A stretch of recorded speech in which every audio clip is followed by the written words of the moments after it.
What's up, everybody? This is Adrian the Expat, and today on this short video I'm going to be talking about the 4 factors of production, why it's important, and how it applies to Africa. Stay tuned.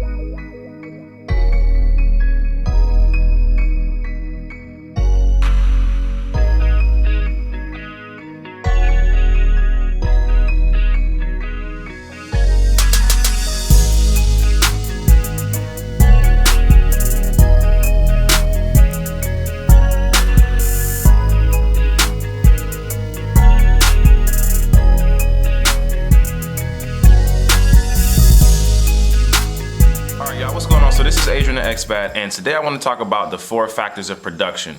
Like I said in the other video, industrialization is the key to Africa solving its problems.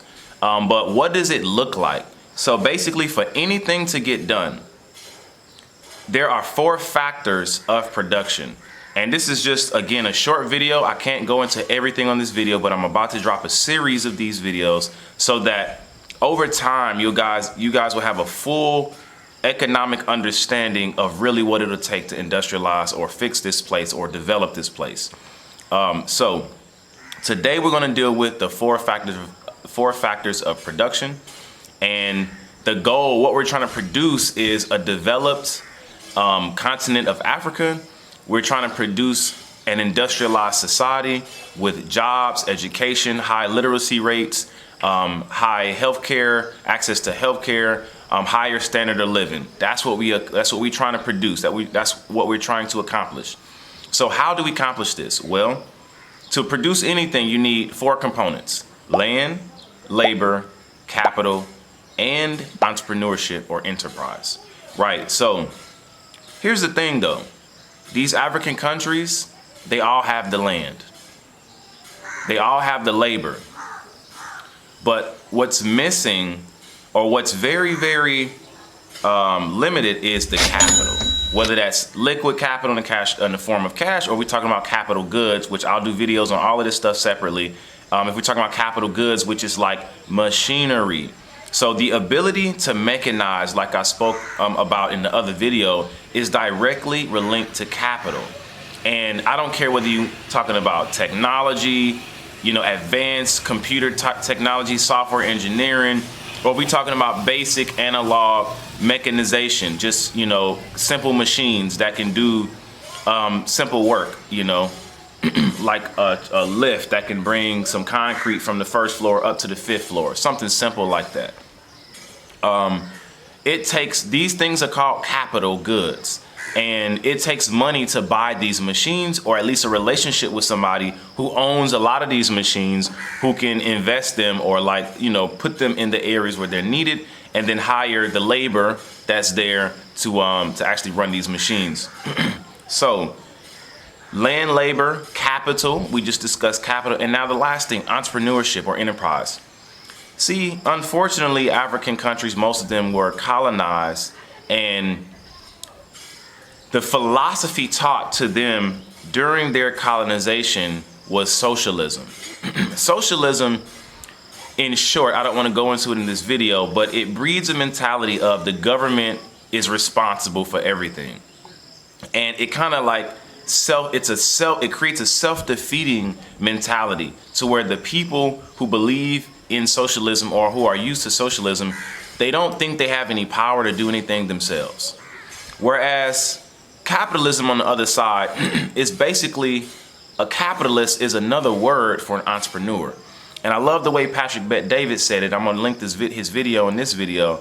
He said it, that there are good capitalists and bad capitalists. And the word or the idea of capitalism gets a bad reputation from bad capitalists. So whether it's a bad police officer or a good police officer, a bad teacher or a good teacher, a bad business person from an ethical business person, whatever, because really the word capitalist simply means entrepreneurship. Because look, the 4 factors of production is land, labor, capital, and entrepreneur. You need a person with the idea who can organize the land, labor, and capital together and create a profitable organization. That's what capitalism is. And whether that person destroys the earth or uses his business model, his for-profit business model, to save the earth, that depends on the ethics of that entrepreneur or of that capitalist. So I actually went into all of this in my course, but here it is for free. I'm gonna have to give it to you in about 1,000 short videos because that course is very long.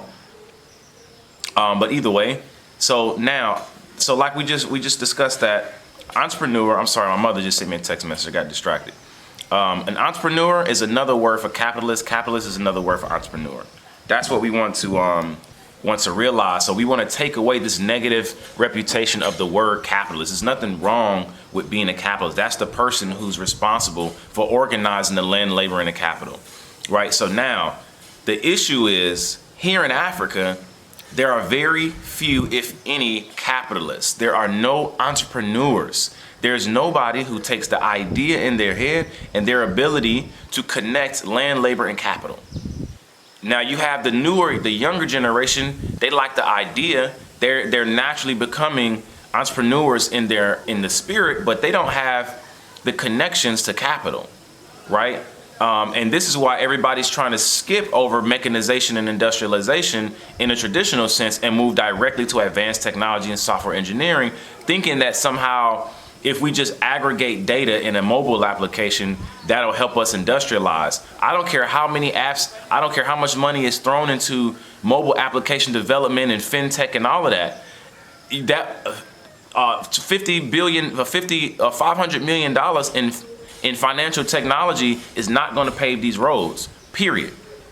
Like, it's not going to lay power lines on these areas. It's not going to bring the infrastructure that's needed to these rural people. It's not going to build the schools to teach these people how to read and write.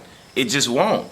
So unless the people, the capitalists who own those companies spend the money, the profits or whatever, into these countries to develop these countries, we kind of wasting our time and we wasting our efforts. Us as a whole, all of the young entrepreneurs, if you're watching, don't waste your time trying to pitch VC firms to get money to build another mobile application. We don't need another mobile application. We need power lines. We need roads developed. You understand? We need rails laid. That's the most efficient way to travel or to move cargo from one place to another is railing. Africa has no rails. It makes no sense when all the iron that you need is right here. So, and it's not like a complicated thing like building a car. I just don't really get it, to be honest with you, but I think the best that I can do to help influence the Industrial Revolution is this right here. Teaching you guys economics and what it really takes, one step at a time, at the level that you're at, to how you can contribute, at the level that you're at. All right, so I think I hit it, like land, labor, and capital. And because these countries have been colonized and they've been taught socialism, and I'm gonna go into a video on socialism versus capitalism and all of that stuff in detail. Right now, we're trying to talk about the fact that Africa needs entrepreneurs. And I don't care whether that's somebody with $100 million to invest or somebody with $1,000 to invest. It needs any and everybody who's interested and not afraid, who's not affected by the negative propaganda, to come here and bring their capital and connect it with land and labor. That's what's needed here. I think that's it. I don't want to go too long on this video, but that's land, labor, and capital. That's the 4 factors of production. Be the entrepreneur that Africa needs. Be the capitalist that Africa needs. This is Adrian the Expat signing off. I'll talk to y'all later.